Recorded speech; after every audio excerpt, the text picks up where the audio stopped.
আসসালামু আলাইকুম ভিউয়ার্স, সবাই কেমন আছেন? আজ আপনাদের সামনে হাজির হয়েছি একটি কম টাকার শক্তিশালী ঔষধ নিয়ে। ভিউয়ার্স, এই ওষুধটি মূলত একটি শক্তিশালী স্টেরয়েড ঔষধ। অবশ্যই ডক্টরের প্রেসক্রিপশন ছাড়া সেবন করবেন না। ডিকাসন কী কাজে ব্যবহার করা হয়? ডিকাসন একটি শক্তিশালী স্টেরয়েড যা শরীরের প্রদাহ ও অ্যালার্জি কমাতে সাহায্য করে। সাধারণত নিচের সমস্যাগুলো এটি ব্যবহার করা হয়ে থাকে। এটি কম টাকার ওষুধ হলেও অনেক শক্তিশালী। আজ আমরা জানবো ওষুধটি কী কী রোগের কাজ করে। চলুন শুরু করি। তীব্র অ্যালার্জি, চুলকানি, ফোলা, র্যাশ, হাঁপানি ও শ্বাসকষ্ট, জয়েন্টের ব্যথা, বাত, মস্তিষ্কের ফোলা, কিডনিজনিত রোগ এবং রিউম্যাটিক ডিজিজ রোগের সমস্যায় যেসব রোগী বা যেসব ব্যক্তি ভুগছেন তাদের ক্ষেত্রে এই ওষুধটি ম্যাজিকের মতো কাজ করতে পারে। এই ওষুধটি কীভাবে কাজ করে? এই ঔষধ শরীরের প্রদাহ, ফোলা, ব্যথা ও অ্যালার্জির প্রতিক্রিয়া কমায় এবং ইমিউন সিস্টেমকে দমন করে।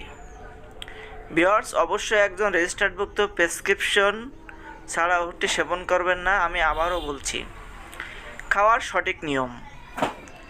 প্রাপ্তবয়স্কদের অর্থাৎ ডোজ অনুযায়ী বা রোগ অনুযায়ী ডোজ ভিন্ন হতে পারে।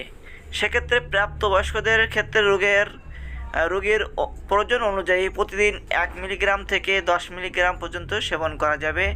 কোনো কোনো রোগীর ক্ষেত্রে অস্থায়ীভাবে উচ্চ মাত্রায় ডেক্সামেথাসোন সেব্য পরবর্তী প্রয়োজন অনুযায়ী মাত্রা কমাতে হবে। খাবারের পর খেলে পেটের সমস্যা কম হয়। নিজে নিজে ওষুধটি শুরু ও বন্ধ করবেন না। পার্শ্ব প্রতিক্রিয়ার ভেতরে আছে দীর্ঘদিন বা ভুলভাবে খেলে হতে পারে গ্যাস্ট্রিক, বুক জ্বালা, ঘুমের সমস্যা, মেজাজ খিটখিটে, ওজন বৃদ্ধি, মুখ ফুলে যাওয়া, রক্তচাপ ও রক্তে সুগারের বৃদ্ধি, হাড় দুর্বল হওয়া, রোগ প্রতিরোধ ক্ষমতা কমে যাওয়া। দেখতেই পাচ্ছেন তো, দীর্ঘদিন অথবা ভুল করে যদি ওষুধটা খেয়ে ফেলেন আপনার এই সমস্যাগুলো দেখা দিতে পারে। সতর্কতা: ডাক্তারের পরামর্শ ছাড়া দীর্ঘদিন ব্যবহার করবেন না, 1 নম্বর। 2 নম্বর, হঠাৎ করে বন্ধ করবেন না। 3 নম্বর, গর্ভাবস্থায় এবং স্তনদানকালে অবশ্যই ডাক্তারকে জানাতে হবে।